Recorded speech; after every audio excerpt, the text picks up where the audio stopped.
The election is Tuesday, April 3rd, and voters will choose 3 candidates seeking 2-year terms on the Monona Grove School Board. There are 4 candidates running. 3, yes. There are 4 candidates running for the 3 seats. Eric J. Hartz, Jason Mccutcheon, Andrew Mckinney, and incumbent Jeff Simpson.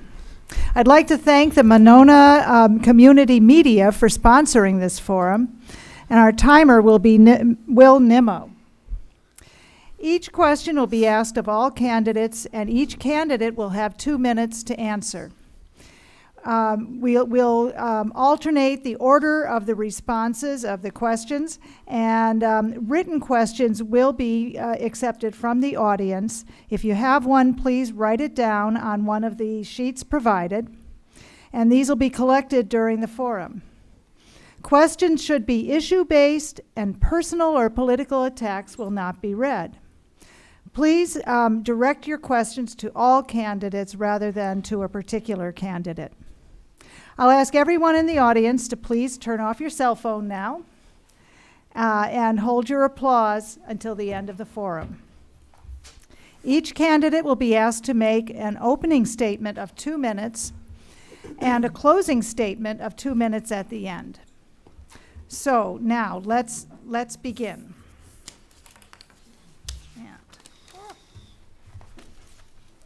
So for the opening statements of 2 minutes, we'll start with Jeff Simpson.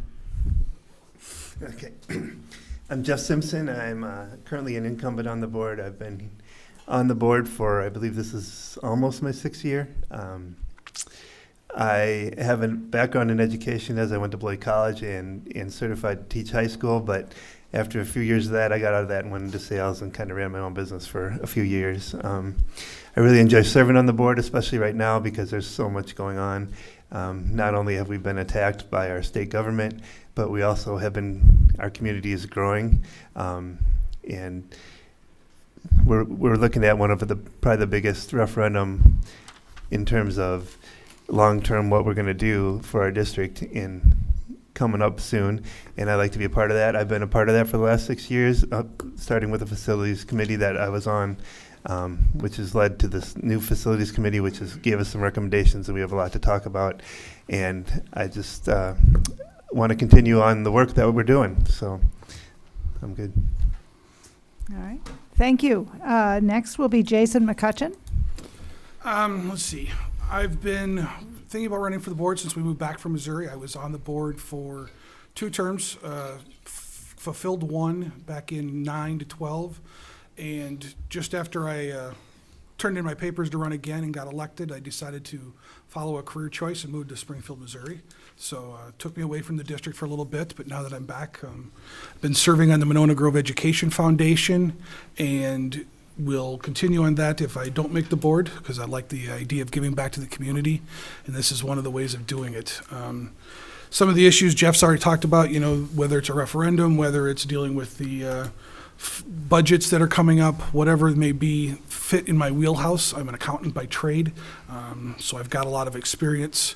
I started my community service originally for the Monona Grove School District on the Business Services Committee, which was chaired by Susan Manning for a long time. So I've done a lot of service there and just been involved in a lot of different things, and I would take your support.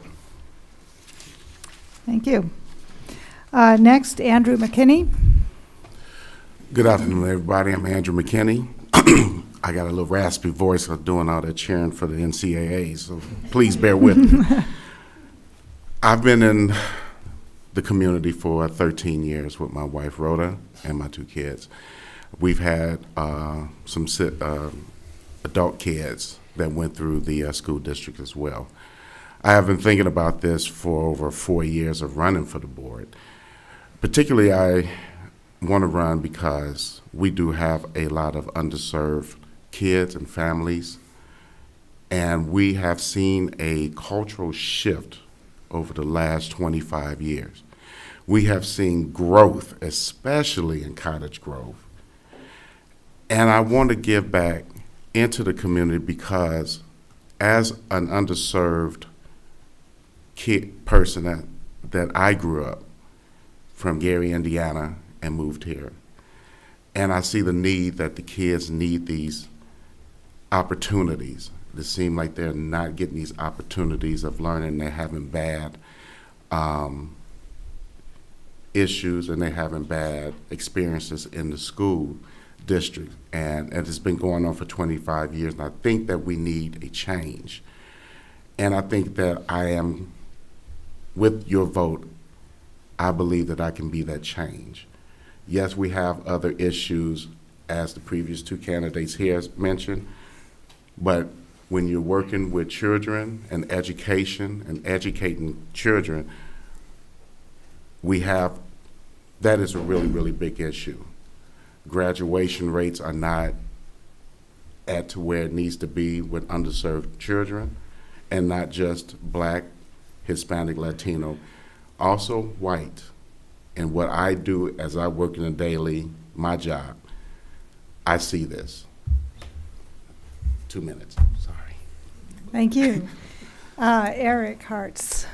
I'm Eric Hartz. I'd like to thank the League of Wisconsin Women Voters for putting this on. I'm a teacher in the Madison School District. I've been teaching there for 15 years. I also teach some college classes at Edgewood College, and I was a coach for the freshman boys soccer team for the last 2 years at Monona Grove. I think public schools are one of the few places in which a bell rings to tell you when to be somewhere. Our schools imprint the class, race, gender, and ability biases that our children learn to live with and perpetuate as adults. There's so much potential for us as a school board to create policy that allows children and teachers and staff to thrive outside of this paradigm. I think I'll be an asset to the Monona Grove School Board because I struggled myself as a K-12 student in a Wisconsin public school district and did not receive the appropriate education, evaluation, or services. I also have a daughter entering 4K this fall, and I've devoted my professional life as a teacher and professor to improving education outcomes for all of our children, specifically children with developmental disabilities. My leadership skills and approach have been honed through decades as an educator, a soccer coach, as well as being a drummer and a band leader. This means I employ active listening, cooperation, collaboration, and most importantly, patience in facilitating group decision-making. Thank you. Thank you. Okay, we'll now move into the questions, which will be followed by the audience questions. And I'll be shifting the order in which you'll respond. The first question, we'll start with Jason. And I'll ask, the question is, what motivates you to want to become a board member, or in the case of Jeff, to continue serving as a board member in the Monona School Board? The biggest motivation for me is that I don't feel I got to complete my second term, and so I'd like to be able to complete that. Some of the things that we left undone, there's still some budget issues that are still out there. There are, as we've seen, there could be a potential referendum coming forward with the building and the growth in the communities. So we've got some of that stuff to work on. But that's what really started me down this path of getting back into it. I decided that I missed it because I didn't get to finish what the people elected me to do the second time. And that is one of the big things for me. So. All right, thank you. And so we'll move down and then go back to the beginning. So Andrew, would you like me to repeat Yes, the please. question? Sure. What motivates you to want to become a board member and serve on the school board? My motivation comes with the children. I have been working with school districts and in the higher ed for over 15 years. I coach, subbed, counsel, and I really, really love to see kids excel. The public education system has been attacked since Act 10. Teachers are not able to teach what they need to do in the classrooms. I just feel that with the leadership skills that I have and the drive that I have, and to see that what it takes, because I am a survivor of the public schools when they've been attacked when I was going to school, and not getting the full education and getting prepared for college. I want to see that here where I can help my community. I can engage the community and build a trust with the community, the parents, and the school district in order to educate the kids, to give them that fair chance, and to have them succeed so then they can come back and hopefully do something what I'm trying to do, run for a board, be part of the community, and help their community out as well in the future. Thank you. Eric, what motivates you to want to be a Venona School Board member? There's two main things that motivate me to be a school board member and to be a policymaker. My career has been spent on the other end as an educator. My first motivation is my daughter Olivia. She's starting 4K next year. I feel like being involved from a policy standpoint would be a good way to be more involved and understand what the school district is and how we are teaching the children that we have. My second motivation comes from my own experience growing up in school, because I did have quite a difficult time, especially in middle school. And I was probably one of those students that fell through the achievement gap, or however you want to say it, because in fact, it was bad enough that my parents pulled me out for a year in 9th grade to kind of get me back on track. And I was really fortunate to have some really supporting parents to get me back on track. But I certainly had the academic ability and drive and motivation to be successful. I just didn't feel a connection to the school district that I was growing up with. And that's probably why I went into education as a teacher, and that's one of the reasons I decided I wanted to teach. Primarily work with students that have disabilities, because I feel like they fall into that achievement gap area, and I think with my experience I have some expertise that I could bring to the board for those students to help come up with some policies that might improve their chances of being successful. Thank you. Jeff, what motivates you to want to continue as a Monona School Board member? Well, I think I've had a passion for public education since I took my first class in college with Roxy Alexander, who was the coolest professor ever. So I've always been interested in public education and enjoyed it when I was in it. And then I think I want to continue serving because I think it takes a while to be a good board member. I came in kind of Pollyanna-ish and had some big ideas and found out that change is glacial in education, but doesn't mean you should stop trying. I also like being a voice for public education, where a lot of people like to run public education down because the test scores are that, and I want people that are in public education to know that they have a supporter in somebody who looks at it more than test scores and actually doesn't really look at test scores at all, but looks at what we're actually doing for the whole child. So that's why I want to continue. Thank you. Okay, we'll move to question 2, and Andrew, you will go first. Question 2, what qualities or behaviors should board members exhibit? The qualities that board members should is being a leader, having empathy, being aware of every situation that happens that comes up to the board. When there are issues and concerns from our community, they should be addressed, and they should be addressed quickly. We should not linger on with anything. My thing, I am ex-military. I served my country for 6.5 years. And my 3 things that I do is plan, action, and victory. It's just those 3 simple steps. When there is a plan we need to sit down and make it happen. We should not sit on anything for several months. It needs to be out there. It needs to get going. The community needs to be aware of what comes in to a board. And then that quality of that board member needs to get out there and execute leadership, get things done.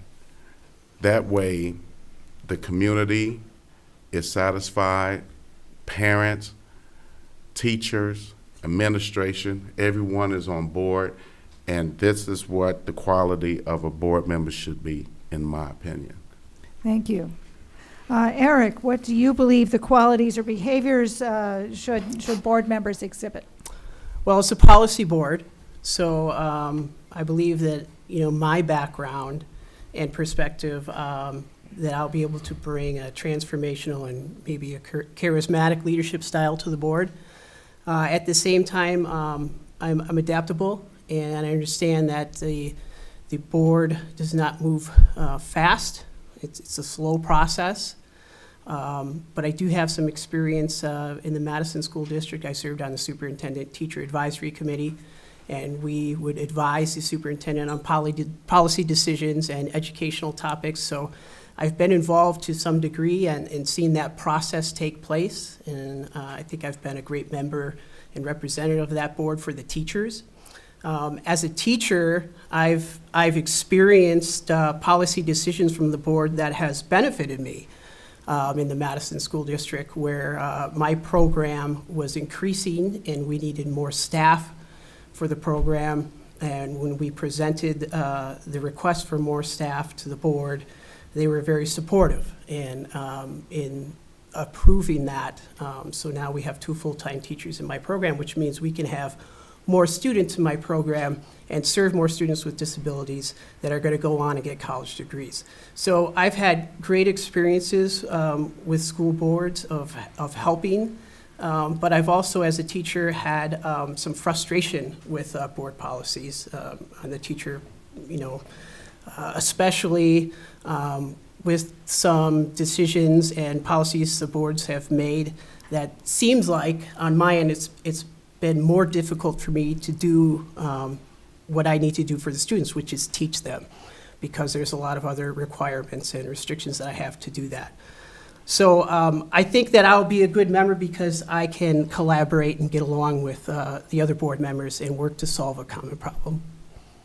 Thank you. Jeff, what do you see as the qualities or behaviors that good board members should exhibit? I think the qualities and behaviors of a good board member are the qualities and behaviors of what everybody should have. Listening to people, have an open mind, educate yourself on the topics, be friendly and be respectful. We're just normal people. We're the same people as everybody else. But we're elected to do a job, and I think under that job we should know what we're talking about, come prepared, and be able to be willing to change and be willing to listen. So that's what I think. Thank you. And Jason, what qualities or behaviors do you believe board members should exhibit? I agree with a lot of what these guys have already said, but to me, what you need to be able to do as a board is you need to listen to those that are presenting, to listen to the constituents, listen to whoever it may be that is in your ear at that given point. A couple of people have asked me certain scenarios that were particular to them as they were interviewing me as a candidate. And as I looked through and talked to them, I felt my role as the board member, if that was potentially to be me, would be to help guide them to the answers. The board, in my opinion, is there to set the direction and then hold everybody accountable, not necessarily solve each individual problem. That's not what a board is designed to do. And so it's being able to guide those people that have questions and need answers to the right person, and then make sure that that they got the answers that they were looking for and that they got some feedback. It may not be the exact answer they wanted, but did they get the proper response? Did they get, or shouldn't say proper, did they get a response? Did they get their questions answered? Did things happen the way that it should have? And that's what a board should do, is you should be able to hold people accountable for those types of questions and answers. All right. Thank you. Before we go to our next question, I want to remind you about the little slips of paper. They're on the table back by the door, and that's where you can write your questions if you'd like, and those will be collected during the course of the forum. All right, we'll move on to the next question, and this time Eric will go first. Tell us about your own experience with public education. My experience is I grew up in Waukesha, Wisconsin, and went to public schools all the way through 12th grade. I had a great experience in elementary school, very engaged learner, and I would say pretty smart kid. I'd like to think that at least. But I had a fun time. I really had a great time in elementary school. But when I got to middle school, I really felt a disconnect with the students and the staff. Some of that was peer pressure. Some of that was, I think, the expectations. There were a lot of expectations, but there wasn't a lot of individualized learning. There certainly wasn't the type of differentiation that's happening now, or universal design that's happening now in the classrooms to teach all student learners. I mean, I was much more a hands-on type of visual learner. I like to see things when I learned. I didn't like to read that much when I was growing up. I think if I was a student in the classrooms today, I'd have a much different experience in the schools. And I think that's important to understand, and that's one thing I learned from my experience. And that's probably why I went into teaching, because I thought I could do something about that and work with the students and help them learn, help the students that are having a real difficult time learning, who have a lot of different diverse learning styles, improve and come up with some solutions and new techniques that they could be successful. But we're constantly changing. Our demographics are constantly changing. Our generations are changing.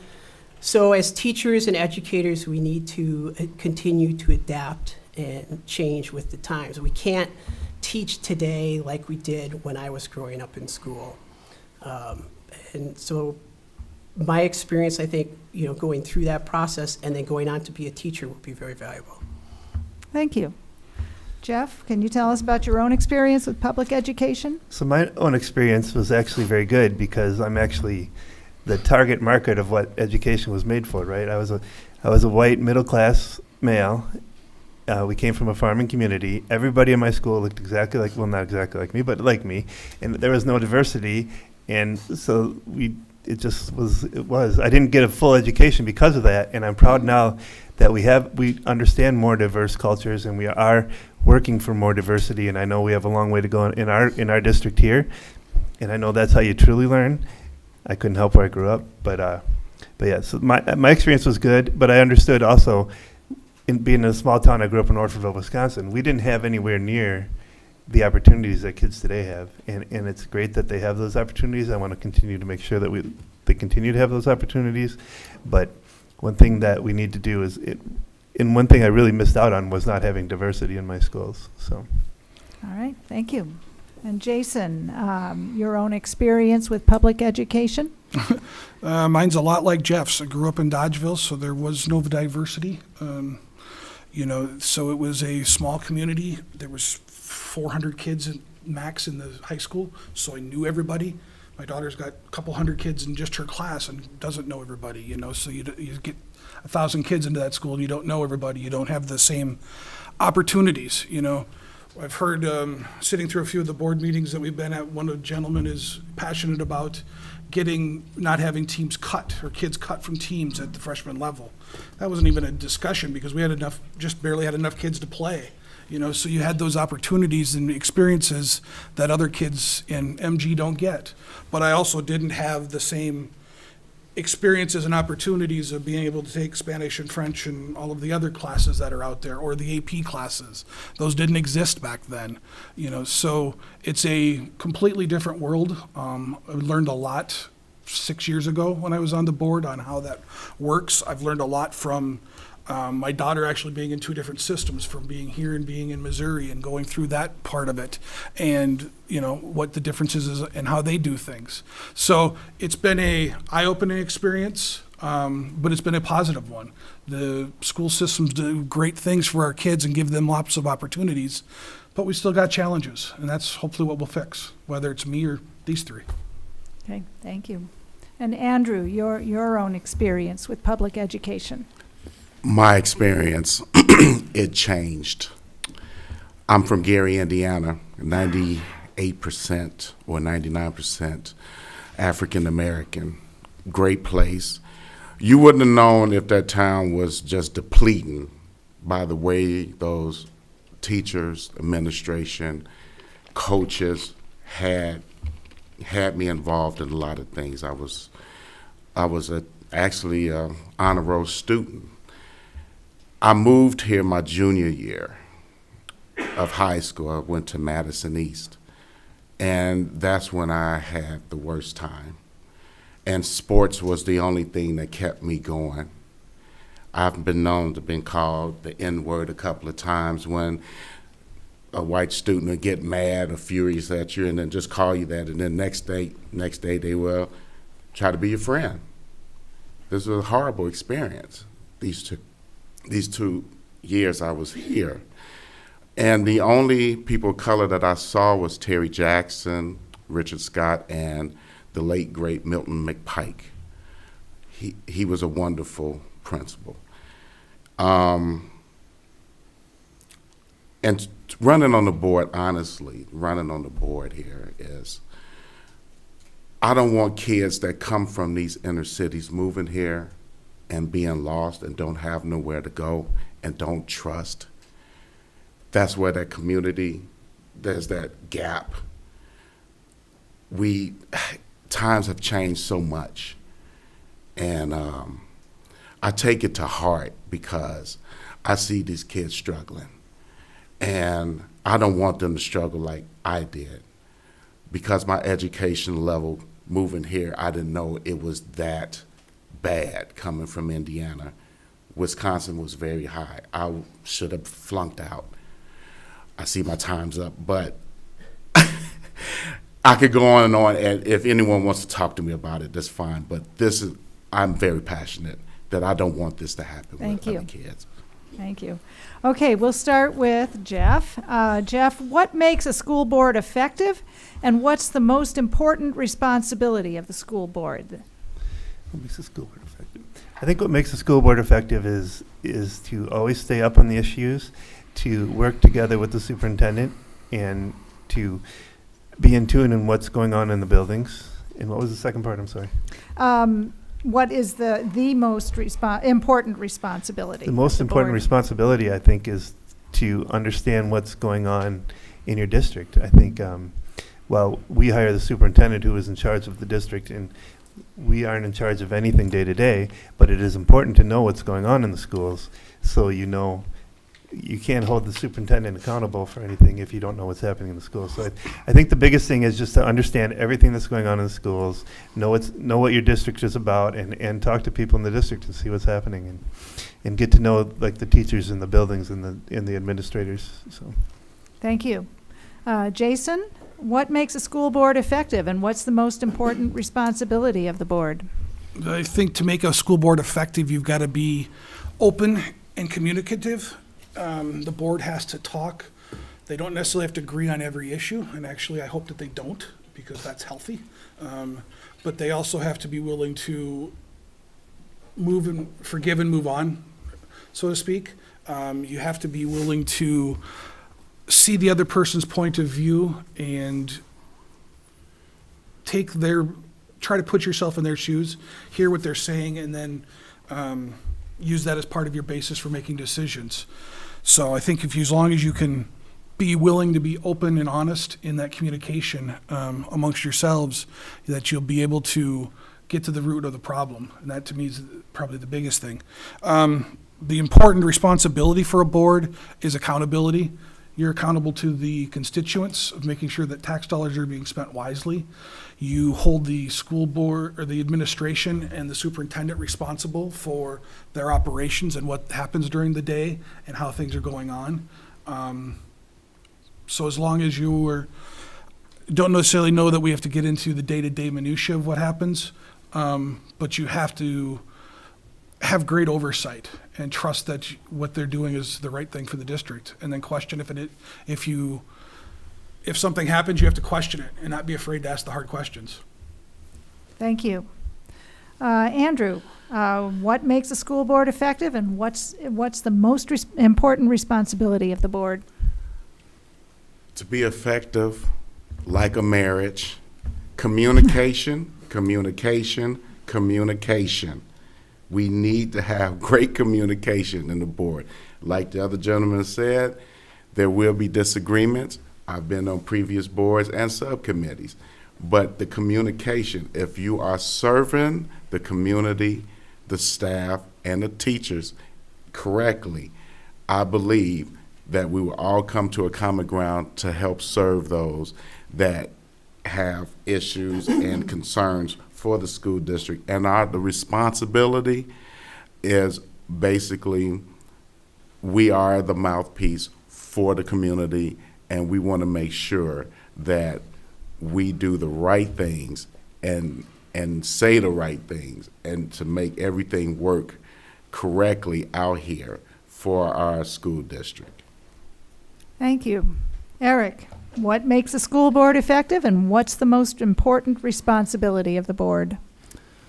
An effective school board first should never make a policy in response to a specific situation.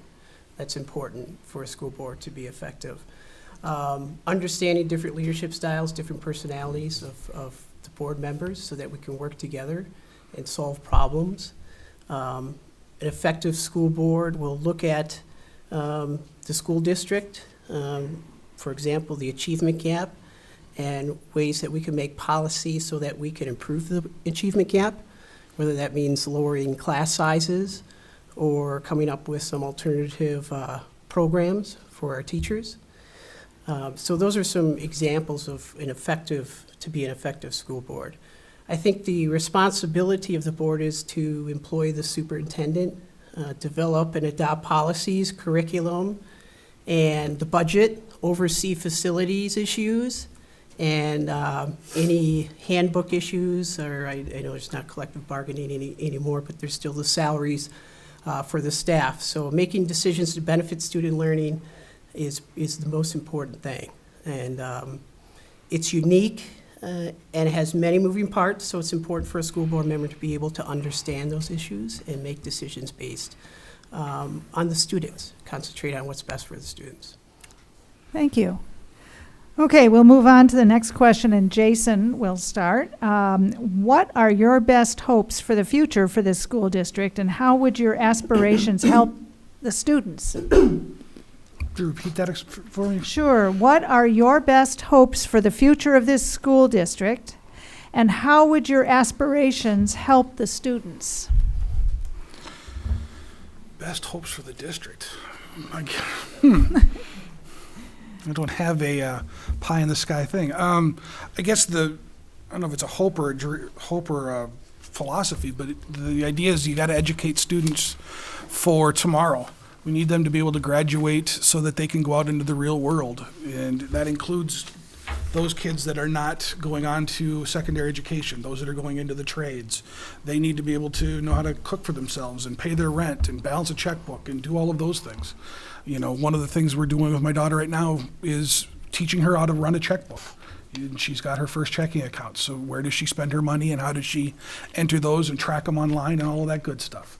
You know, so making kids that are not just book smart, but have the abilities to go on and be good citizens, and teach them how to interact in the world and make it a better place. Thank you. Andrew, what are your best hopes for the future of the school district, and how would your aspirations help the students? Right now, I know that Wisconsin's ranked number 16th in K-12.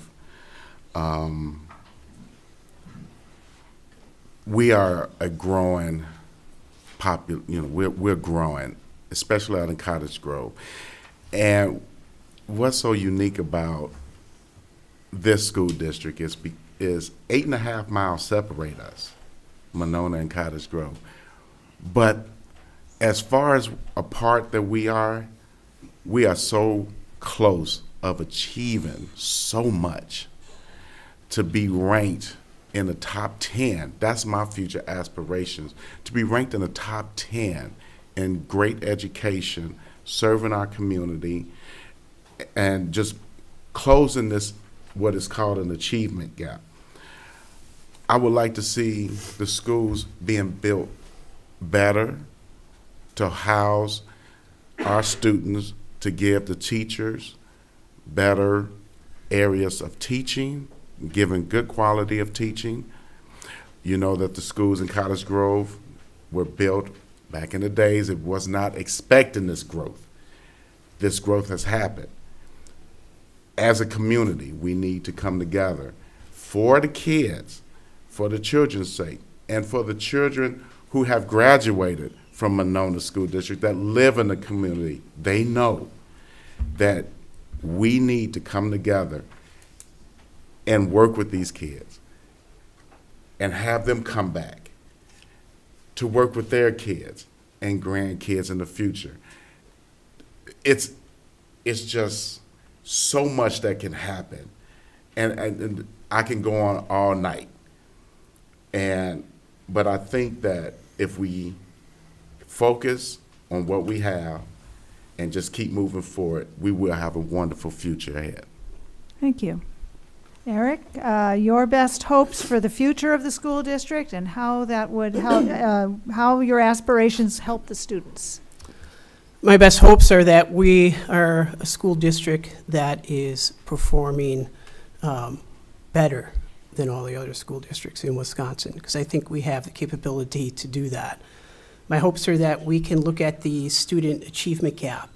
When we have, 20% of the Monona Grove School District children are not white. And by 2020, white people are probably going to, in the U.S., might be a minority. So these achievement gaps are caused by poverty, we know that, ableism, racism, sexism. These are all issues where we can create policy. So these are the problems that I think the public is looking to the school board to try and solve. Looking at students with disabilities, which is the area I'm probably an expert at and have the most experience with. We have students in the schools that I know can be more successful than they are. I know that Monona Grove can provide, we have the teachers in the district, the great teachers in the district that have the ability to teach these students. And sometimes certain policies will get in the way for them to do their jobs. But as a district, as a school board, as a community, I think that the achievement gap is the area that I really look at and see ways that we can at least make an effort. Maybe at least admit that racism is a problem in the schools and that the achievement gap is an issue that everybody keeps talking about, but we try to do things about them. But what we've been doing, while there is some improvement, I think we really need to keep looking at that and coming up with solutions. There are students that depend on us to try to make sure that they have a better education, and the future is not going to change. Thank you. And Jeff, what are your best hopes for the future of the district, and how would those aspirations help the It's kind of right in students? my wheelhouse, because while I came into Pollyanna, I still haven't tempered it all down. But my biggest hopes are, one, that we educate the whole child, because kids don't care what you know until they know that you care. Not that we do it now, but we don't do it good enough. That we also implement more culturally relevant practices, because right now we really are failing our kids of color, and that needs to change. I would like us to revamp our discipline policy, where we get rid of a punishment system that doesn't work and bring in a more restorative discipline system that does work. And I'd also like us to get rid of a focus on standardized testing scores that mean nothing to the real world. So there's 4 things right there that it. All right, thank you. All right, we'll begin with Andrew. What 2 or 3 things must be priorities for this district to address, and why do you see these as needs? The top 3, and it can be kind of tricky here. My top 3 is improving teacher quality, trimming the class size, and expanding learning time. Talked about the standardized testing and everything, we need to really focus on what do the kids need to get their grades up? What gets them involved? You have, example, I had a kid that would come to school early for breakfast, would leave late to eat, was raising siblings, and this was a 7th grader. This kid was not focused in school. You had to build this trust with this child. Once you build the trust with the child can actually sit down and start learning to know that there is hope for the future. With this and expanding their time, meaning maybe some teachers may need to stay after to help these students with homework, getting them involved, getting ready for those exams. It is so much, and that's just 3. I have many more out there that I can talk about. But as a board, if I'm on the board, we need to sit down and find the top 3 that we can work on right then and right now and have an attainable goal to get this stuff completed, to see the success of the kids the following year and the years to come. Thank you. Eric, what 2 or 3 needs must be priorities for the district to address, and why? I'll start with the equal opportunity and closing the achievement gap by using culturally responsive practices. And I always like to include the students with disabilities in that area too, because I think they're often the population that we just assume can't be successful and will never be able to achieve well on the tests or go to college. I know that's not true. I've done a lot of studies that have proved that that's not true. So that's one area. A second area would maintain our facilities using wise spending in conversation with taxpayers who fund our schools. We have a new facilities plan that we're talking about right now, about $80 million. It's going to be important to inform the public about that plan. The majority of the public still doesn't know about it. So we need to inform them and explain why this is an important thing, why it's important that there's an elementary school in Cottage Grove, and why it's important to update the elementary school here and the middle school and the high school so that students have a fostering learning environment that they can learn in and teachers can teach in. And then the third thing I would say is recruiting and retaining a diverse and highly effective staff. I think that's very important. And I think you have to make an effort to do that. You can't just say you want to retain and recruit a diverse staff. You have to put some time and energy into looking for those teachers, because those teachers are getting jobs all over, not just the state, but the whole country. So we have to find them first and then convince them to come to Monona Grove because we have such a great community. Thank you. And Jeff, what 2 or 3 needs do you feel have to be priorities for the district, and why? I'm going to go back to the last question too. I mean, I think that it's very important that we start really focusing more on the whole child, because I think building relationships with the kids is the on-ramp to learning. You can teach content all you want, but if the kids aren't in a relaxed state and ready to learn, they're not going to learn. So I think it's very important, and part of doing that is we're going to supply some more training to our teachers and more time for our teachers to actually build those relationships. Another thing is, I also think it's very important that we improve our culturally relevant teaching, because I think, as I said before, we're failing our kids of color, and that's got to stop, and we need to work on that. And also think retaining and attracting staff and diverse staff is very important also. We're never going to be the highest paid teachers around, so if it's about money, we're always going to lose. So we got to make sure that we communicate with our teachers, we collaborate with our teachers and let them know that they're wanted and they're welcome and they're listened to in our districts, so they want to stay in our district. So, Thank you. And Jason, 2 or 3 needs that must be priorities for the district, and why? The first thing that comes to my mind, just because I've been serving on the facilities committee, is where are we going to house the exploding population for the district? So how does that play into things? And will there be a referendum down the line? Probably at some point. What will it look like? Open to debate. We've still got a lot of things to hash out and go through to see what that would look like. So how do you house them and where? What kind of facility is it? Those types of things. I still want to prepare for kids for life after MG, not just post-secondary. It's whatever that kid wants to do. We've got to get them as prepared as possible to face the real world and go out and function as good citizens. Teacher retention is always near the top of the list. I've gone through this process and learned the turnover rate that we've had the last few years is kind of alarming. So what can we do to retain teachers? As Jeff said, it's not always about money. What other things are attractive to teachers? And what things help keep them there? Is it just having better students, better resources, better access to whatever it may be? Is it a more willing and listening administrator? I don't know. What's the things that help attract them and keep them? So that is it. And then finally, one of the things that's always near and dear to me being the accountant is budget responsibility.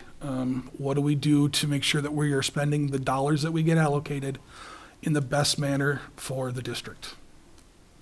All right. Thank you. Now, let's see, Andrew, have you had a chance to answer this one? I think you have. Yes, I did. So now we're going to move on to the strengths of the district, and we'll start with Eric. What do you see as 2 or 3 strengths that the district can be proud of, and why? I think the district can be proud of the fact that most students are performing proficient or above. Although we have some areas with the achievement gap, the majority of the students in the district are doing well. But everyone should be doing well. I think as a coach, I think the Monona Grove has some great athletic activities, not just in athletics, but in music as well, that the students are very engaged in, and it's important to keep those strong programs because they do provide a lot of extracurriculars for those students to be engaged with outside of school. The staff that I've met at the schools have been fantastic. I think we have some of the best teachers in the state, if not the country. I'd like to keep those teachers here. I worry that some of those teachers will leave to go to other districts, especially Madison, who now can give bonuses to teachers that come into the district. So I want to make sure that we try to look at ways to make sure we have those great teachers here in the district. I think the administration staff is fantastic. I've heard great feedback about the principals. I've had experience with athletic director, and everybody's very supportive of education in the district. And a lot of people really do focus on students first, student learning. So those are positive things in the district. Aside from the fantastic, amazing communities like Monona and Cottage Grove, my wife and I moved here 9 years ago. We specifically chose Monona because we love the city. It's not part of Madison, and we like that.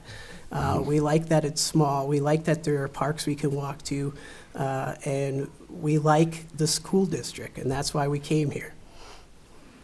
Good, thank you.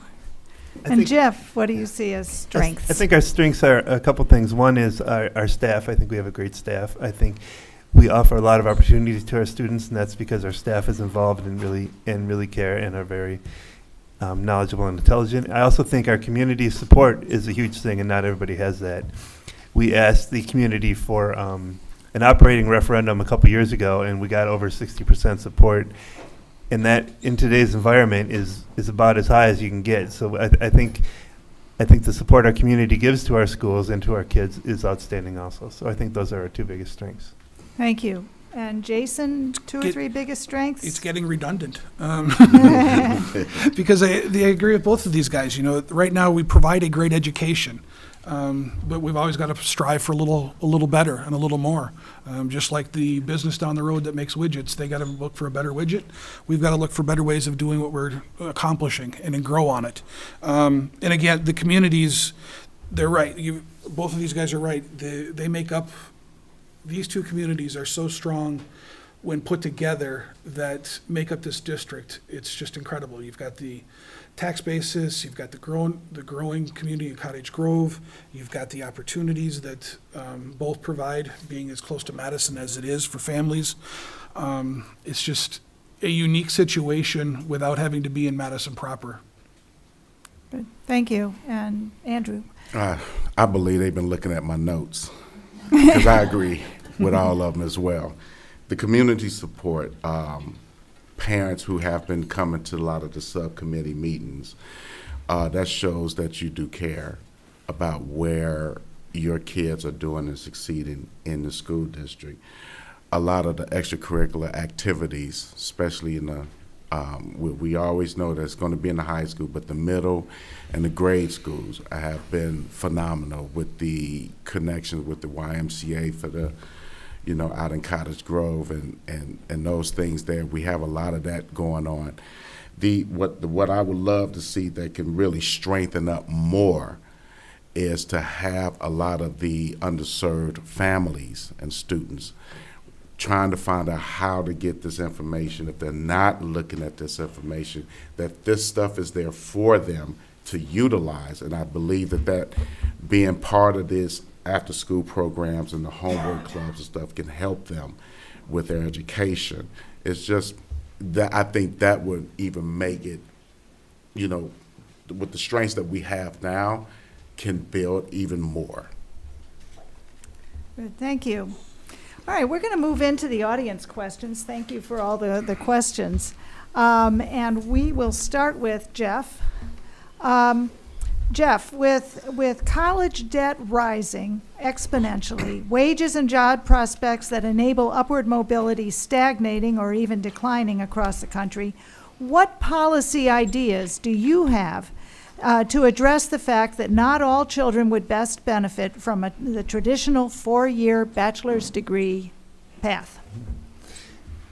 Yes, I agree that all children are not made for college, have to go to college, should go to college. But I don't think that's our job. I think our job is to send kids out into the world that can think critically, and then they can make their own decision from there.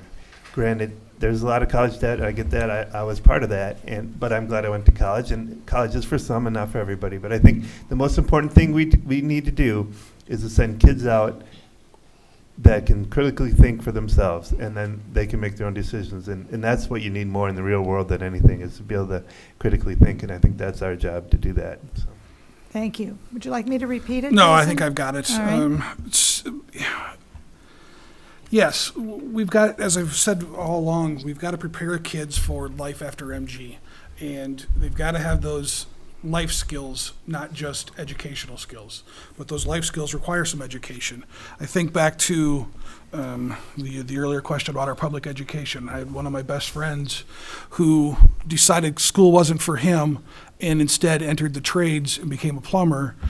When I was probably a junior in college, I came back to visit him because he needed a ride someplace because he was going down to pay cash for a brand new car. And he needed a ride to come back. That was eye-opening as a kid that had all this debt mounting, So he was well prepared because of his education to move into a trade that then provided him a life skill that's got him well off and gave him a great head start. And that's what we've got to be able to do for all of our students. Thank you. Andrew? I don't need to repeat. Okay. All right. Not only does the school district have some type of responsibility for this, the parents have a responsibility for this as well. A school district can teach so much of life skills, but it really comes from the home. If you have a stable home, that child can flourish in the college. Some kids are not going to be prepared for college. Some kids don't want to go. I would not recommend to force them to go, to build up a debt that they're going to just fail and they don't want to succeed. However, everyone in here has a time ticker on them to make that change for themselves as adults. Some kids can excel at 14 and they can go to college at 14 because they're that smart. I had a student that went to college at 15. However, I'm a late bloomer. I didn't go into college until I was 27 because I had to sit and realize what I needed to do. I had the life skills. There's kids out here today can't tie their shoe for crying out loud. But is it the school's responsibility? Somewhat. We do the best we can with the teachers that we have, and they build that trust with students as they teach them. They have, just do the best you can with what you have, and that child will be successful. So going to college, it may not be a force issue. Again, there's trades out there as well. As they do trades, after 5 years, they may recognize saying, I need to get some education to get to that next level. And that's when it's going to click in. So all kids will be college ready, but then they have to be ready to do it themselves. Thank you. And Eric? Well, I have a program that I developed for a school district that gets students into post-secondary education, into the trades, into carpentry, into auto tech, into culinary programs, into childcare. And when people say college, I think people generally automatically think UW-Madison or four-year bachelor's degree. When I hear college, I think post-secondary education, some level of education beyond high school or after high school. That could be a 6-month training program. It could be a student that learns how to operate a crane, and that's going to be their career. It could be a student that takes a 2-year program for a culinary degree. So there are a lot of different options that we can provide for students to be successful. There's even some dual enrollment programs similar to my program, Campus Connect, that students can do now. Like Pathways is a program that a district could look at and implement. That's a policy thing that we could look at implementing at Monona Grove. That's a national program that's been proven to be successful to help students get a head start in career fields into biotech, the medical fields, construction. So students would start taking classes related to that field in their junior year. So there are ways that things that we can do right now to help make that transition possible. There's also things like middle college, where students will take half their classes at MATC and half the classes at high school. There's youth options, where students can take some classes at Madison College, and in addition to taking classes at the school. So I think it's really important so students see these options that are available to them, so they know that they have these opportunities and they can be available when they find what they want to do. Thank you. Okay, moving on to another question from the audience, and starting with Jason. Accountability. What are you going to do as a school board member to hold the administration and staff accountable to following school board policies? Specifically, it's about what's the direction for the district, what's the direction and plan for the buildings. It's asking the hard questions. It's making sure that if a constituent asks a question, that they get followed up with. It's making sure that what was said was going to be done it was actually done, and knowing that you're working for the betterment of the district. If a person has an issue with the bus company and they come to me, it's getting them in touch with the right person that can help them resolve that issue. It's making sure that gets done, and then having the follow-up with both that individual and the person they talk to, just to know that it happened. That's accountability. Not getting into the weeds, just did it get done? That's all I care about. I don't care what the resolution was. Did it get done? Did those conversations happen? That's accountability.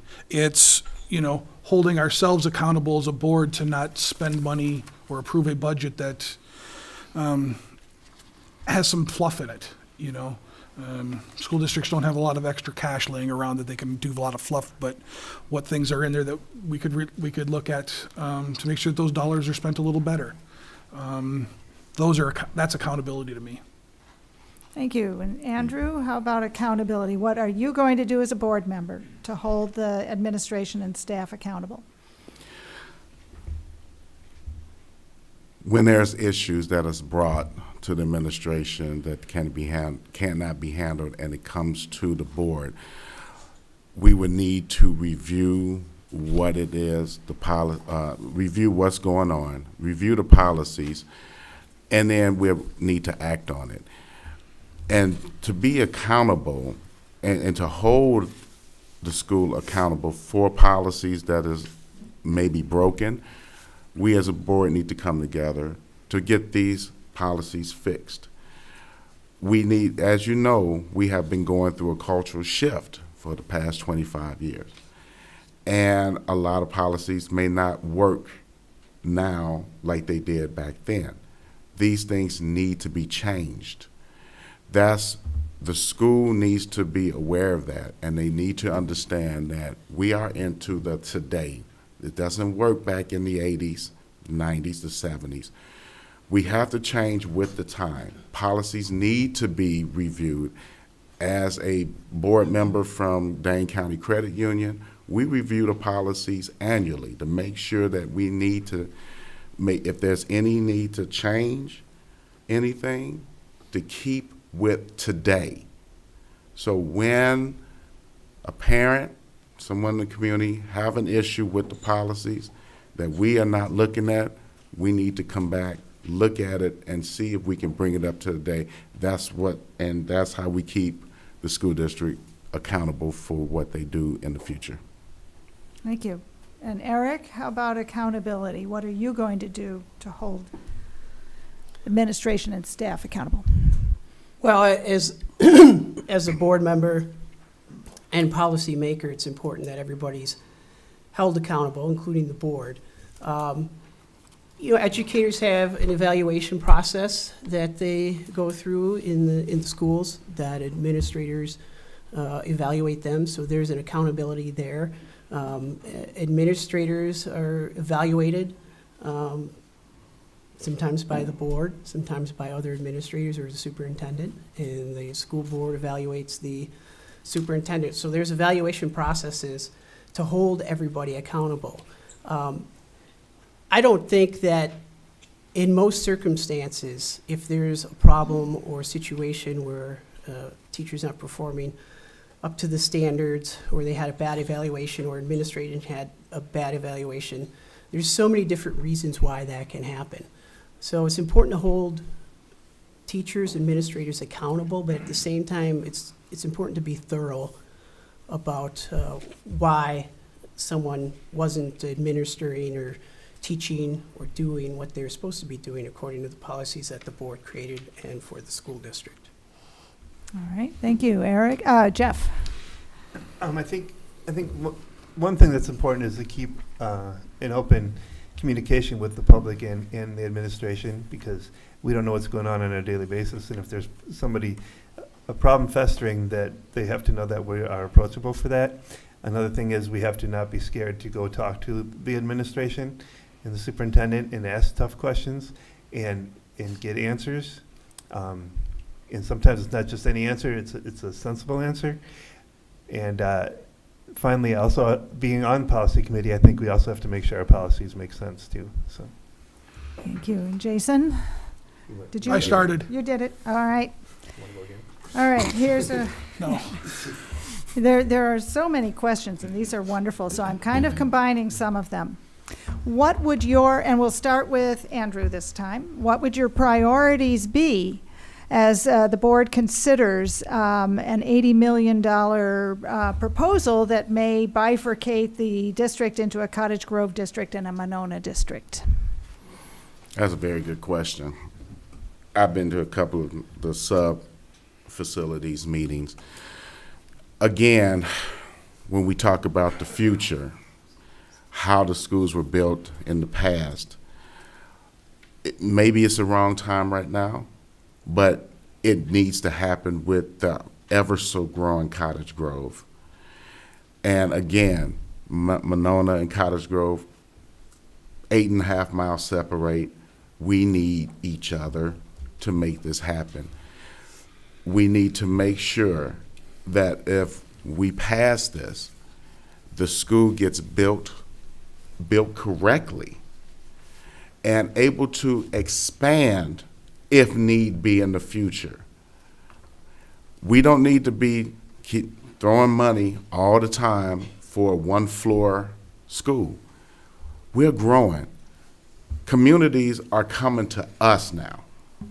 And we are growing, and we need the community. We all need each other to make this happen. If I'm on the board, I would keep looking at this to see if this is something that is going to be attainable and achievable and cost-effective for our community, because honestly, we don't have money to throw around. But we do need places, safe places, for not only the teachers, but for our students to get the quality education that they deserve. Thank you. And Eric, would you like me to repeat If it? you could, please. Okay. I have to go back.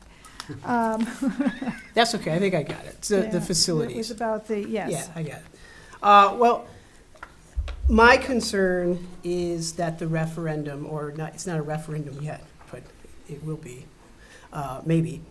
As presented right now, the plan that they have, that it might not pass.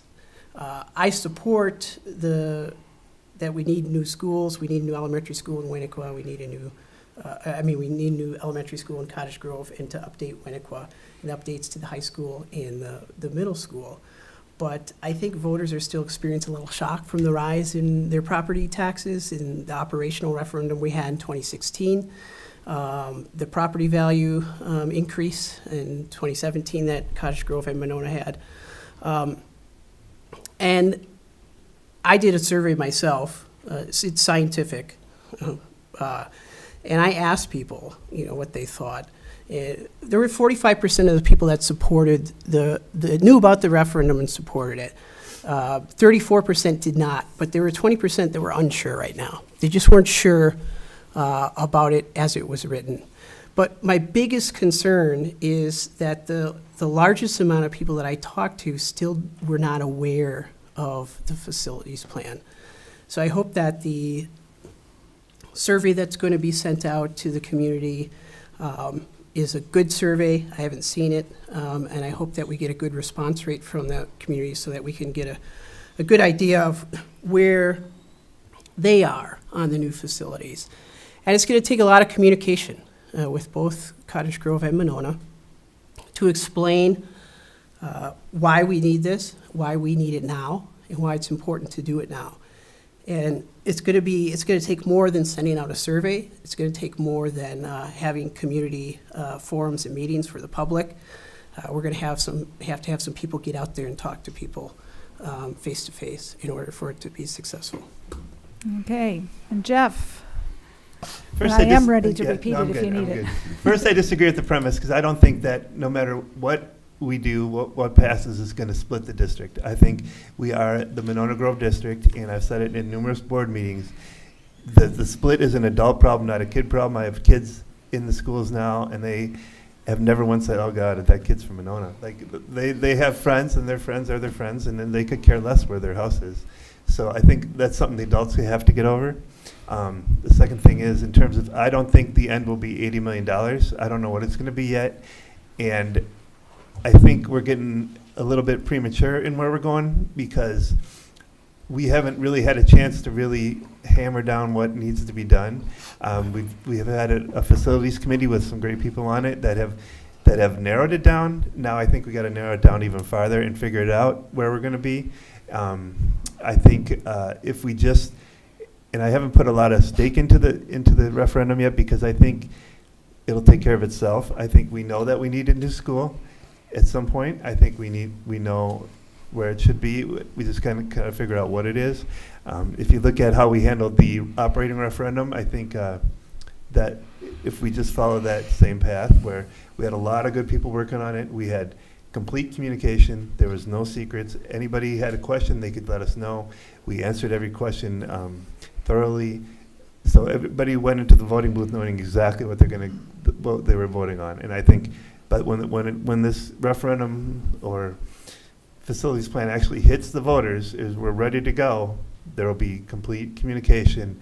And I think there's a lot of good people working on this, and there won't be anything that shouldn't be there.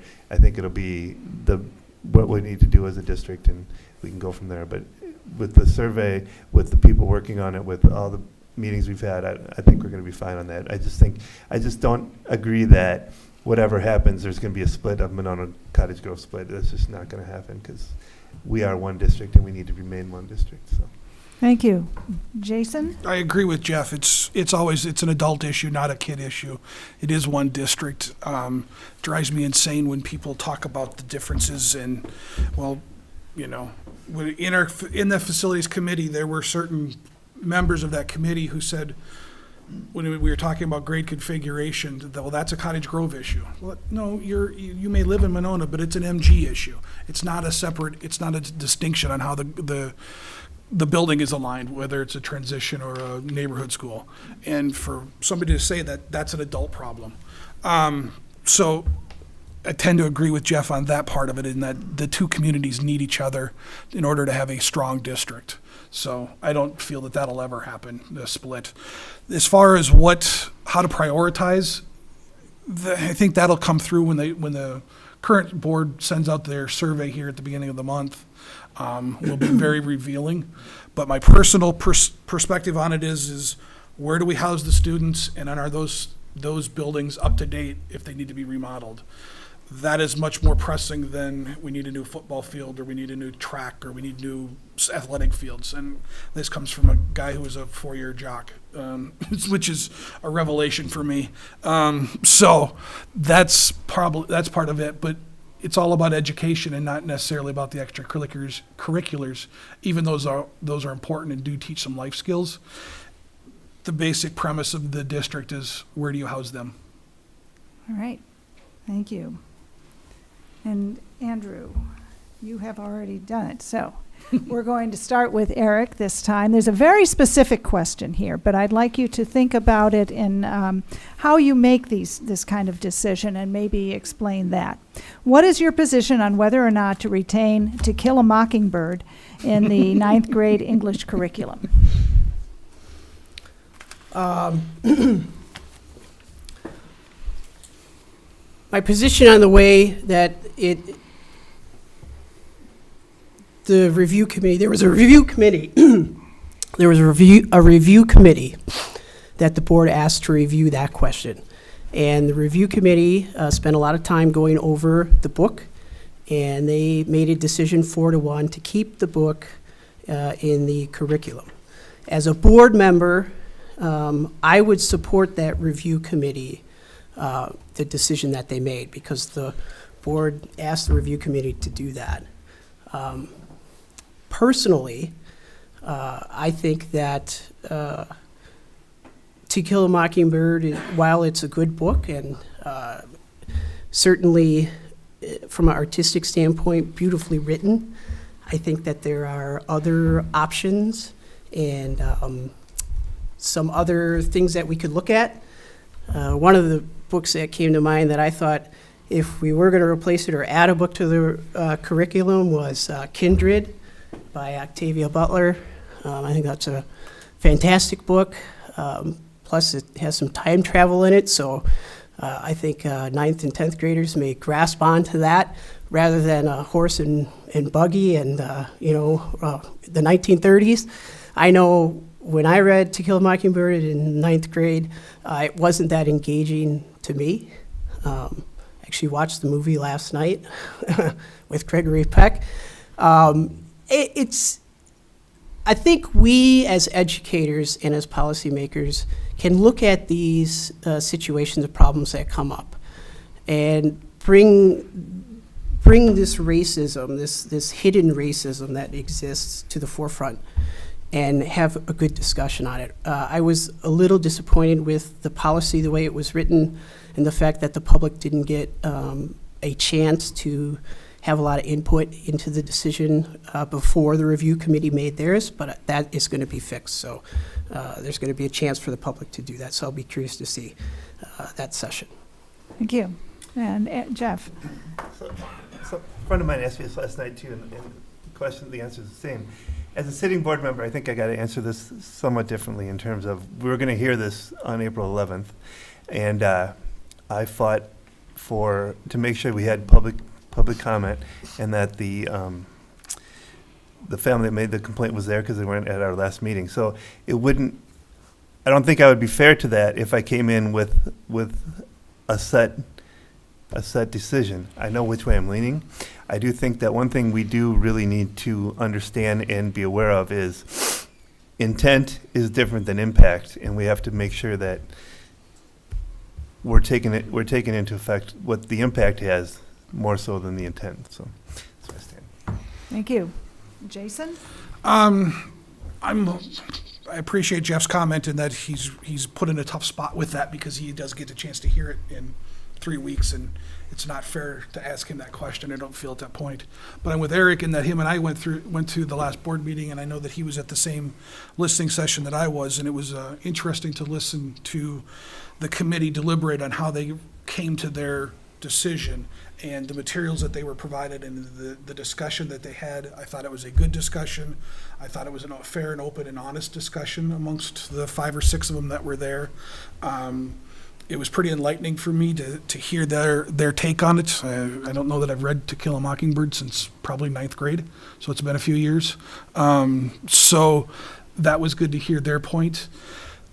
And I agree that if I was in Jeff's shoes, my personal preference is that I'd probably support the committee because that's what we asked them to do, was to give us a recommendation, to review whether or not it was good for the curriculum, to review whether it was fair to have it as part of the offerings. And so I'd support that. I also may ask the administration on whether or not there are other options.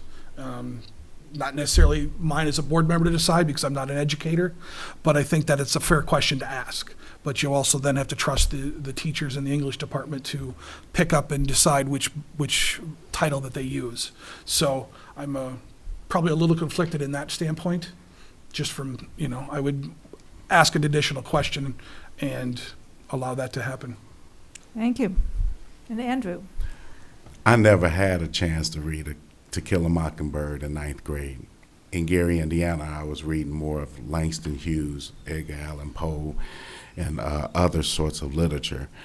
Watching the movie, it was very, very interesting. And to be in that time, we have to look at that time. It is classic literature. However, and I support what all these gentlemen said as well, that it needs to be further reviewed. They're going to have opportunity to look at it. For my personal, I don't believe that it's supposed to be at a 9th grade level. I believe it should be maybe 11th, 12th, or even college level. The young minds are not ready to read stuff like this, to me personally, because they're not mature enough. Also, it can get long and dry where they won't have that interest in it. So what are the alternatives? Aren't there other types of literature for 9th graders to read, to do? So I'm going to put my trust in the parents, the committees, the subcommittees, to bring to the table alternative solutions for this. And if I'm on the board at that time, then we can sit down and make that decision for it. Thank you.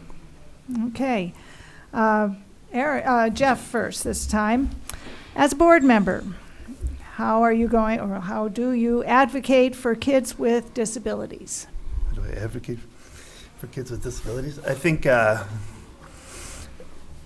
do often, but I mean, we're kind of, how do I answer this? We're kind of limited to what comes up in our board meetings to actually where we make decisions, but I know I've been open to people that have had problems in our district and worked with them to get answers. I guess that's the best way to advocate in terms of in terms of where we're at there. But yeah, people that have come to me and have had problems, I've made sure to help them get solutions. Okay, thank you. Jason? The biggest thing that we can do as a board is to ask the administration and the teachers that the students are being given the opportunities that a regular student would get, and that those opportunities are there in their circumstances. And, you know, it depends on what the disability is and what you can offer to them, obviously, but what can you do to make sure that they are getting as best an education as we can provide for them? Andrew? My oldest son is mentally disabled and went through the Monona Grove School District. He had some great help. However, being in regular courses was a struggle. So he kept getting pulled out of class because he couldn't understand.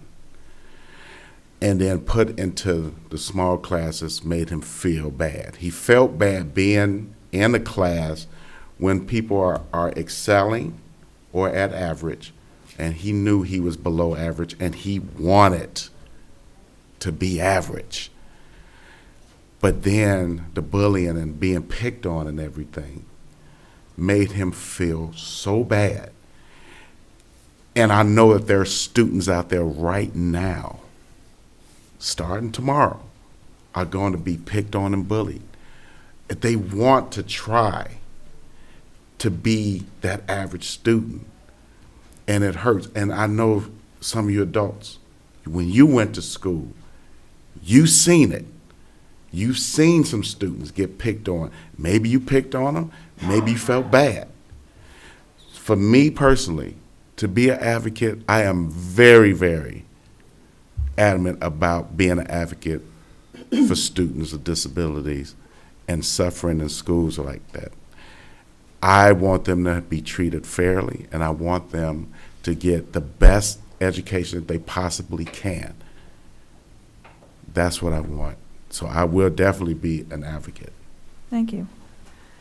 And Eric, how are you going to advocate for kids with disabilities? In the 1990s, there was never an expectation for students with disabilities in schools to go on and work after they were done. Now, in Dane County, 90% of students with disabilities who graduate high school are working in paid jobs in the community. That's an expectation that didn't exist 20, 30 years ago. And it exists now because of advocating for those students' needs, advocating for changes in their IEPs, advocating for changes in the way that we're teaching those students to be prepared for when they graduate.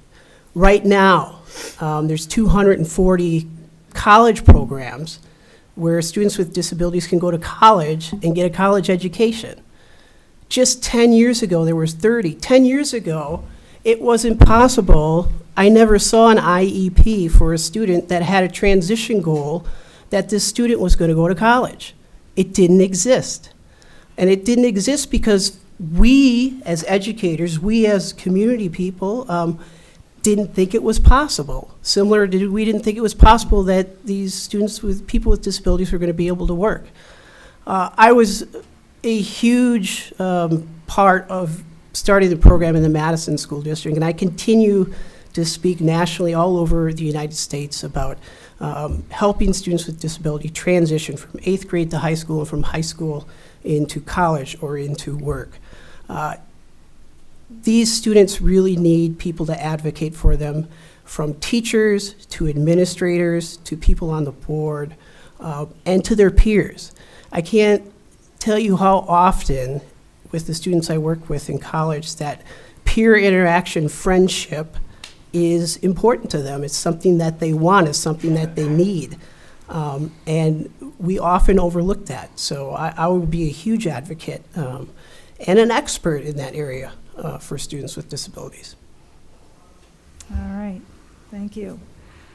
Jason, What are your thoughts on suspension or expelling students? How do we provide these kids with the education and social support that they need?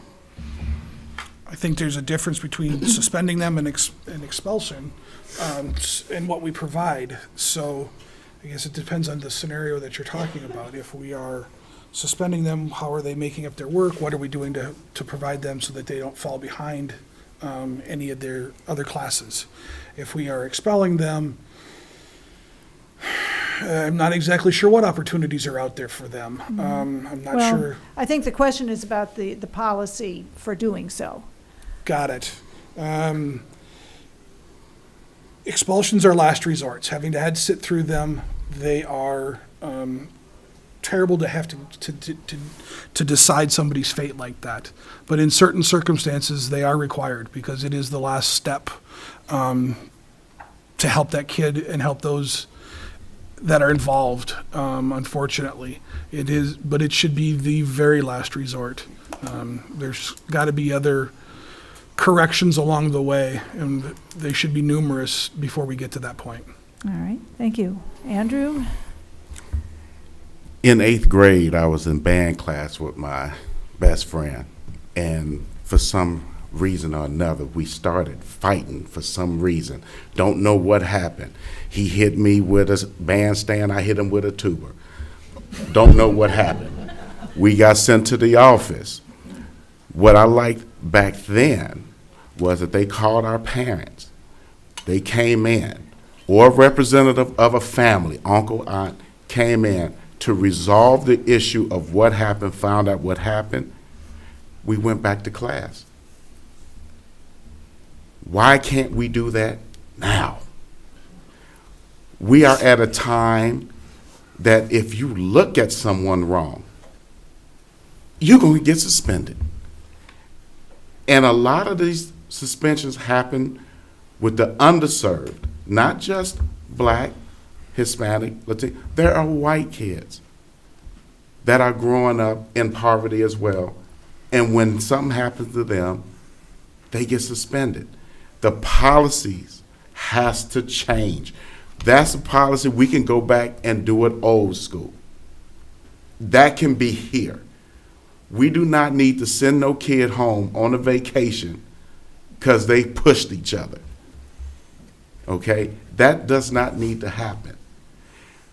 It gets worse if there is weapons involved, if there's personal threats, then it becomes an issue. But if it's a very simple, then keep it simple. Let's work with those policies. Keep these kids in school. They don't need to be out here in these streets. That's my take on it. Thank you. And Eric, your thoughts on suspension and or expelling students? Suspension needs to be consistent with all students. We can't suspend, a minority student because they pushed or hit somebody, and then if somebody on the football, or not, we're going to use a white student does the same thing, not suspend them. So they need to be consistent across all boards. But I, as a teacher, I cringe when suspension comes up because I really want to know, and I've had students who've been in this situation. Why are they doing that? Why is this behavior happening? Why are they causing a disruption? Why are they not following one of the school rules or the school policies that are in the student handbook? I think if we can get to the why they're doing that, we'll be much more productive in decreasing the amount of suspensions in the district. So that's suspensions. Suspensions, I think we want to keep the kids in school. We want to try to figure out a way to keep them there. We want consequences, but there are other consequences besides suspension that we could use. We could do community service. We could do community. When I used to teach, one of the things I used to have the students volunteer in my program, for 20 hours or 50 hours. That was one of the things that I did, and I think they learned more from that than being suspended. As far as expelling students, that's a different situation because that's a direct violation of the school rules, and that usually comes with things that include weapons or drugs. From a policy standpoint, I think we could look at some things with the drug policy in school. I mean, we have this kind of zero tolerance, and a student brings some pot to school, and their whole life can be changed by that type of situation. And this could be a good kid. I've seen it happen to some students that I have. So we could look at that. I mean, I don't think a 17-year-old student should, have to be expelled because they had some pot and they wanted to give some to their friend, and they were, and it qualifies as selling drugs. So that's how I feel. All right, thank you. And Jeff? So, this has kind of been a pet project of mine. Kids can't learn unless they're in school. And I would like to see us reduce suspensions and then expulsions, especially if safety isn't an issue. Now, if safety is an issue, that's a whole different story that needs to be addressed a different way. But if safety is an issue, we need to get rid of to lower our suspensions and our expulsions. I think it's very important that we understand that punishment system doesn't work, and it has never worked. I mean, can anybody really think of a time where they were punished and like, oh, I'm going to change my behavior now? It makes you want to rebel even more, right? And there's a difference between punishment and discipline. I think that we know that there's certain things like restorative practices that are being tried throughout the country that are actually working and making a difference. I went to a documentary the other day about a lady who followed circles in Boston, Massachusetts, and there was a mother whose son got murdered, who it runs circles now and doesn't want to punish, but wants to restore, and actually stood at her son's gravesite with the person who murdered her son and forgave him. And how could you possibly give any more punishment or more discipline or more understanding of what you did wrong than standing at a son's gravesite with the mother? I mean, the guy spent some time in jail, but that didn't turn him around. What turned him around was the mother coming and saying, hey, I forgive you. Let's work on ways to make sure this doesn't happen to anybody else. There's schools in Oakland and Minneapolis that have really implemented restorative justice, and their suspensions, expulsions have diminished tremendously. It's better to let a kid know there are consequences to your action, and look at what you did wrong, and look at how it affected others, instead of saying, you're not welcome in our community anymore, you gotta go. And that's kind of what we're doing now, and we do it more and more because it doesn't work. So we need to come up with new ways, and it's not easy. It takes a whole cultural mindset. It takes a lot of money and training and time, and I get that. So it's not something that we can start tomorrow, but it's something we got to keep working towards, because that's what's going to make a difference with our kids. They have to understand we're here to serve all and help all. Oh, sorry. And so we have to let every kid know that they're part of our community and they're welcome in our community. Thank you.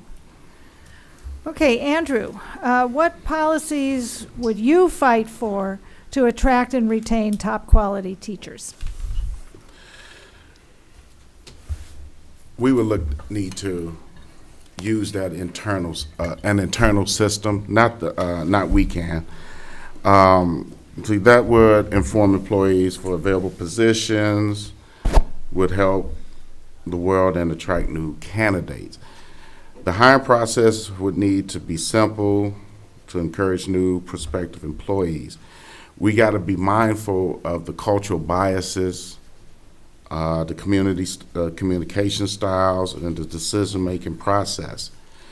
We need to have a diverse panel, and not just teachers, but I believe parents should be part of the panel as well, to find the right candidate for these positions. And to retain them, they move into the community, they get to know the community, and I think that would actually work. To find, for me personally, I would like to find and give opportunity to more minority candidates in leadership roles in the school district. The reason for this is that now kids of color can see someone that's a counselor, principal, vice principal, and a teacher, someone of a higher role. And then that trust, they can identify, like myself.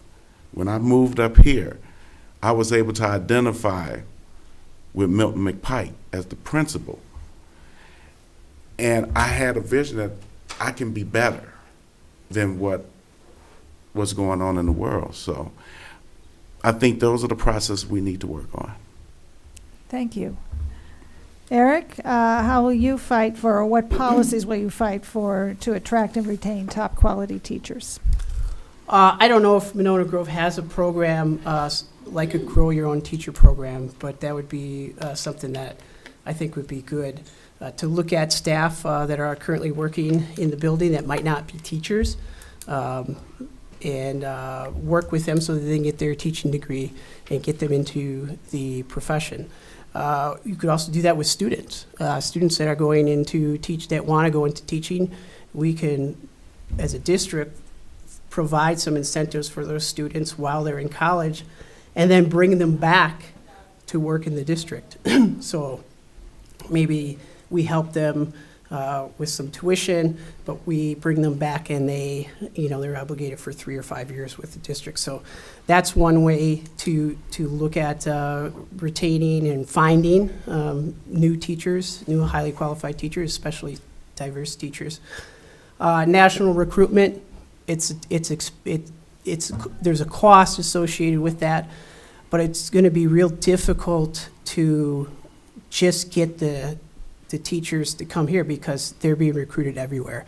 I think we have a great community in Monona and Cottage Grove that when people come here and they see the community and they see the schools and they meet the people in our communities, that it's attractive enough that they would want to be here, want to stay. We're close to Madison, we're close to Chicago, we're close to Milwaukee. We have a lot of great entertainment options here, great sports teams. So there are a lot of great things about this community that I think we can recruit people from outside of Wisconsin and bring them into the district. And then I think we can work on establishing a good partnership with all the colleges, with Edgewood College, with the University of Wisconsin, with the University of Whitewater, Stevens Point, and establish these relationships so that we are not only sending students to these colleges, but the ones that are going into teaching, we're going to find a way to bring them back. All right, thank you. And Jeff? As a board member, I found that I think the biggest thing that we can do to work with our teachers is to listen to them, partner with them, and collaborate with them. I think the biggest thing that they know that they're not in it to make a lot of money, and we need to continue to do the best we can to provide them a fair salary in terms of education, because we know a fair salary in education isn't a fair salary in community, but they just want to be they want to be able to sit at the table with us, which unfortunately sometimes it's against the law, but we can still collaborate with them and listen to them because they're in the buildings every day. They're with the kids every day. We trust them with their kids. We have to trust them with bringing them a safe environment too. So it's very important that we collaborate with them as much as humanly possible. Every committee we have, we need teachers at the table with us. Everything we do, we need to hear the teachers. So, Thank you. I Jason? would like to see us focus on retention. It's expensive to hire anybody, and with the amount of turnover that we've had in the last few years, what are the reasons that they're leaving? Are we doing the exit interviews to discuss why they've left? Are we talking about, was it strictly a money decision, or was there family issues that they left because of things beyond our control? Because that's a completely different argument than leaving because we didn't have enough dollars. So let's talk through those parts and let's figure out how we can retain the best teachers and the best people. Let's sit down and figure out what we can offer them besides just money. How do we give them more support, more resources, more whatever it may be? And I don't know what that whatever it may be is, without asking the teachers, but that's what we've got to talk to them about and figure those things out, because that's what's going to keep the district moving forward, is that growth that they're going to have year over year, because as they become more comfortable, especially if they're brand new teachers, as they become more comfortable, they get better at their profession, just like the rest of us. And that's what's going to allow us to grow. Thank you. All right. Several of you, let's see, we're starting now with Eric, and several of you have mentioned closing the achievement gap as a goal. Specifically, what are some of the policies that the board can initiate to close the gap? Eric, I'm sorry. No, Eric. that's okay.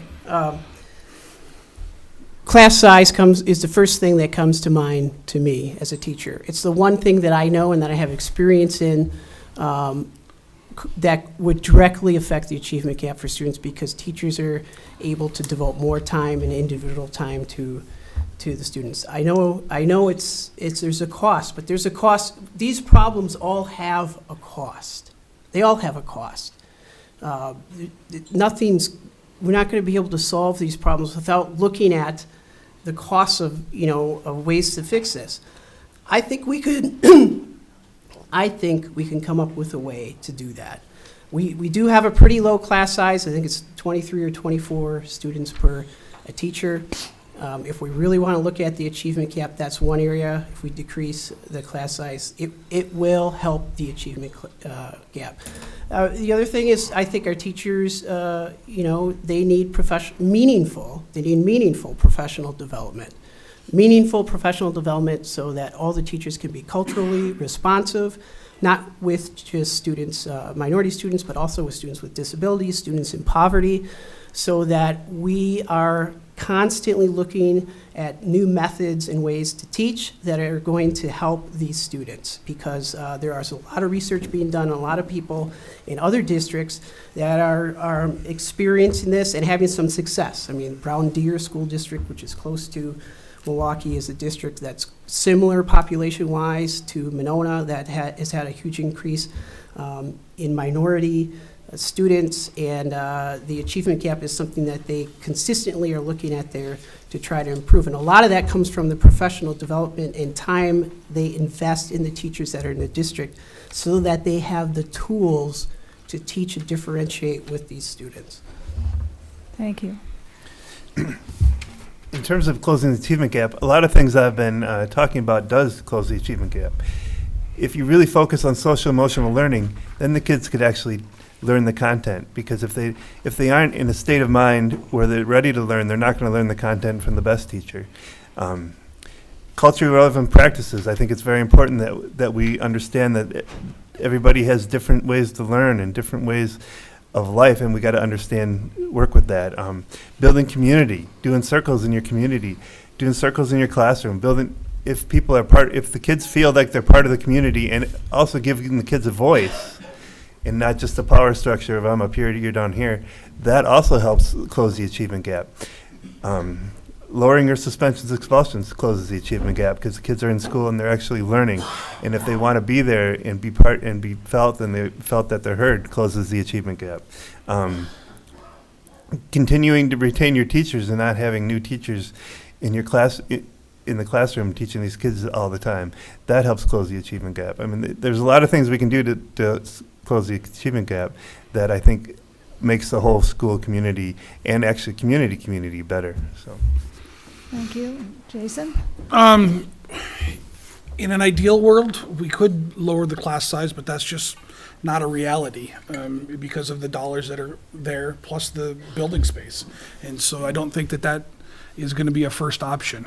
But what other things can we come up with like that? Like a lot of the things that Jeff said is, let's pick one and see what kind of and do that well and see what kind of impact that has, and then let's move the next one and do the next one.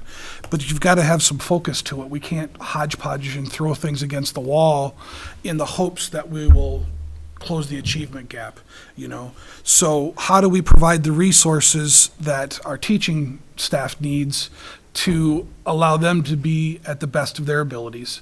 And that's what we've got to focus on, and what resources they need and what we provide. I'm not 100% sure, but that's what we've got to focus on, is getting them the help that they need. Thank you. Andrew? I totally agree with Eric and Jeff on a lot of the issues of achieving the gap. But the one word that comes to mind for me is trust. Kids, underserved kids that are not succeeding, do not trust teachers, admin, they don't even trust their own parents. They're suffering. They're going through issues that we may not understand. The work that I do, I read files every day, and I understand these kids because I'm also a survivor. And when you can break that shell for a kid to trust you, they will open up, and then you will be able to give them the education they need. Here's another thing that could happen. Students helping students. Kids trust a student more than they trust an adult. Am I right on that? My kids won't listen to me on some things, but they'll listen to a friend, and they'll also listen to an adult that they trust. If the kids can trust teachers and they can get help from students that are advanced, that achievement gap would come down very quickly, and I guarantee it would come down within a year. Because I've seen it, I have worked in school districts around. I still help out my old school in Gary, Indiana, giving them things because they were taken over by the state. They are at a D average. They trust no one. But someone like me to come down to speak and let them know that there's a better tomorrow, put your faith in your teachers there and your administration, and it can work. Thank you.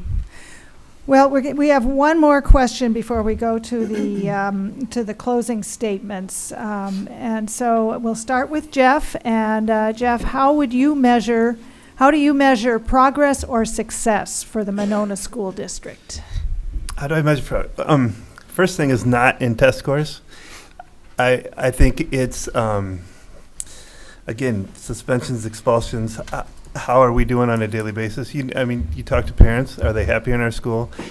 Do we have people wanting to come here or not wanting to come here? Do we have teachers leaving or not leaving? There's a lot of ways to, and everybody is a little different, right? I mean, do we need to get a kid who is truant all the time up to an A, or do we need to get them to come to school and get a C minus? I mean, how do you define success? I define success by teaching kids want to be there, critical thinking skills, and just a positive experience at schools. So, like I say, I want to build a strong community in our school where kids want to be there, want to come and learn. Because I really do think that all kids can learn. So we have to meet them where they're at. So. And Jason, how do you measure progress or success for a school district? Are our kids successful after they leave? And what does that mean? Have we prepared them to become good citizens? I think with Jeff, I'm not a big teaching to a test. That drives me, I just don't like that philosophy. I would much rather make sure that they are prepared for life after MG, because that's what our goal is to make sure that they can come out of MG and function as high functioning adults. And how do we do that? Let's talk to them afterwards. Did we, whether it's 1 year, 5 years, 10 years, did we set them up for success as they made that next step? Whatever that next step is, were they able to go out and survive on their own the first year as freshmen in college? Because it's a daunting thing. Were they able to find a job after high school that paid them a livable wage because of the things that they have learned through MG? Whatever they want to do, let's talk to them. That's who's going to tell us whether we're successful or not. It isn't the state. It isn't anybody else. It's the kids we produce. Thank you. And Andrew? I agree with both, and I come with a solution. Starting freshman year, it can actually start 6th grade. I would like to see a student do a portfolio of themselves each year. That way they can put down what they have achieved, what was not good for them, what they would like to see in the next grade. Again, the kids are the ones that are going to come out after they graduate if they have these skills to go into the workforce, to go to college, to go to the military, or whatever. I was not prepared. My grades dropped when I moved here. My last 2 years, I could have had ADHD because I came from a predominantly black to predominantly white. It was a cultural shock to me. I went to college, the MATC, for my first year. I succeeded 2 out of my 3 things. I played basketball, I chased girls, but I didn't go to class. I was not prepared. The military got me back into prepared myself. Then I came back and wanted to give back to my community as well as continue my education. I have broke the algorithm of my family. I have come from a single parent home, where she came from a single parent home. I broke the algorithm that I have a master's degree, and I'm very proud of that. And I like to have my wife and my kids see that. I want my kids to see that. And as they go through school, I want them to be open to me to say, Dad, how am I doing? And I watch them all the time. I keep up. And parents should keep in a relationship with their kids as they grow. You have the tools and the resources online. Watch their grades every day. Ask them the question. Keep involved with them. That's how you measure success with the kids when they graduate from school. Thank you. And Eric? I think it's important to connect students with their passions to make sure that they have the resources and knowledge to pursue those. And also the graduation rate for students. They need to be able to graduate high school, and if they are having trouble graduating, we need to look at ways that we can provide other opportunities. Maybe it's starting college early, maybe it's a dual enrollment program, maybe it's a trades program or an apprenticeship to try to get students more involved. But students got to be either college ready or work ready to be successful, and that's how we can determine if we're doing our job as educators, because once the students leave 12th grade, it's a whole different world. And I see that every day. I see what happens not just with the academic piece, but with the social piece and the responsibility piece and the independence piece. And those are all areas that those are skills that students need to develop throughout this K-12 school system. We have to make sure we're providing them with the resources that they can develop those skills. I happen to think the ACT is actually a pretty good test. It does measure some really important things. All my students take it, and if they score low enough on that, they take what's called the Accuplacer test, which is made by the same company, but measures more specific reading, writing, and math skills. I don't look at test scores and say we have to have our students here. When I look at test or assessment scores and I'm gauging if students are being successful, if we're doing what we need to do as educators, I'm looking to see if there's growth. I want to know that there's growth in learning from those students. So if somebody scores 13 on an ACT their junior year and they retake it and they get a 16, that's growth, and that's important. And we need to understand that that's important for students. And we also have to give them an opportunity to fail once in a while so that they can learn. I think as adults and teachers, sometimes we're afraid to do that, but it's important that students go through that process to grow. All right, thank you.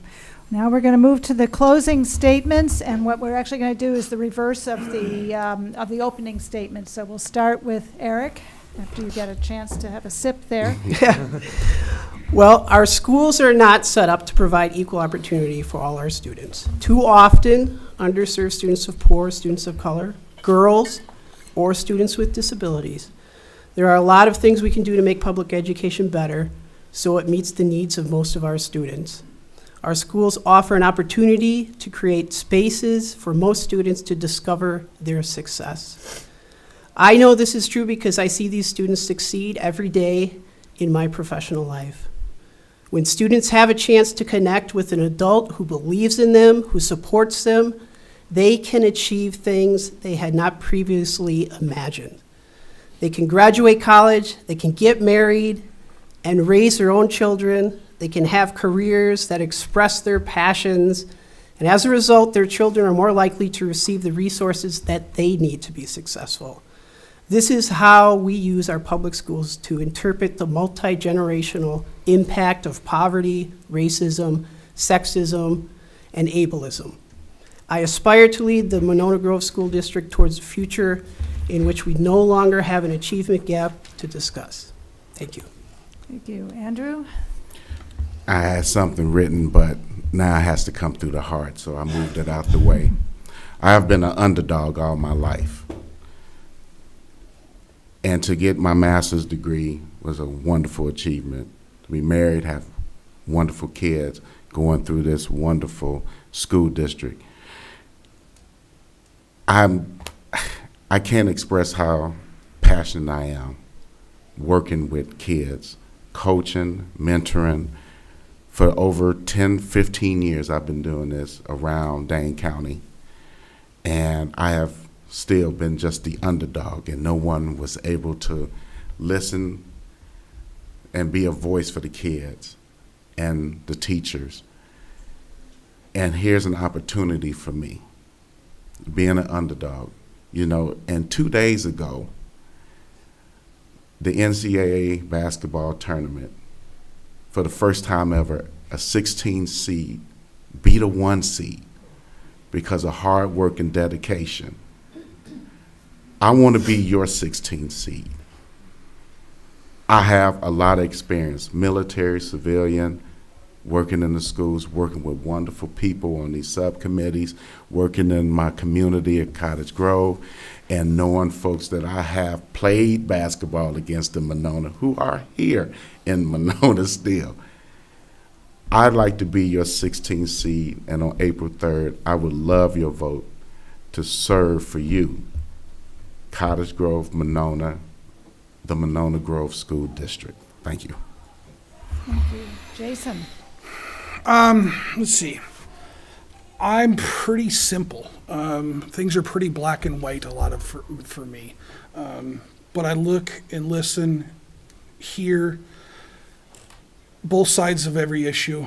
I try to be open-minded. I try to put myself in somebody's shoes who is going through that issue and trying to empathize with them and feel their pain and anguish as they're going through things. I'm not an educator by any means. I'm a business guy. I'm a numbers guy. That's why things are black and white a lot of times for me. Numbers are that way. And some of the decisions that gets made by a school board boils down to numbers. It isn't necessarily the right decision, but it has to boil down to what you can accomplish inside dollars and cents, whether that be a staffing, being a building size, whatever it may be. Those are the things I can help with. But as I've gone through and sat on the board and listened through the community sessions and done other things with this district, the thing that's clear is the passion that sits out of the four of us that sit up here. You know, each one of us wants to do what's best for the kids in this district, and that's what I want. You know, having my daughter go through and learn the things that she's learned. I remember going to Kid Safari one day and seeing her hanging out with the kid in the wheelchair. That was an experience that I'd never gotten as a kid growing up, because anybody with a disability was segregated in our school. The things that she has taught me are incredible. So I just, want to be able to return that favor.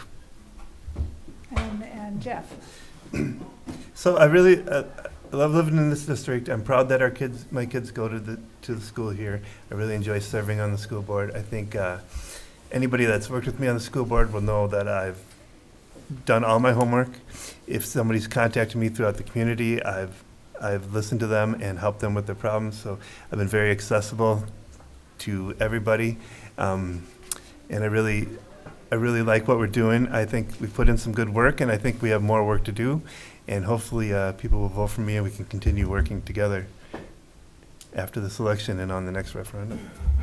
Well, thank you. Thank you to all of the candidates. We can applaud now. Eric Hartz, Jason Mccutcheon, Andrew Mckinney, and Jeff Simpson. And thank you to our timer and Monona Community Media. Thank you to you, the audience, for your questions. If you submitted a question that we didn't get to, I encourage you, regardless, I would encourage you to look for the League of Women Voters publication, Candidates' Answers. It was an insert in Isthmus this past Thursday, and it's available at public libraries and online at lwvdanecounty.org. The election, as you know, will be held on April 3rd. And this concludes our forum, and thank you for participating. Question here.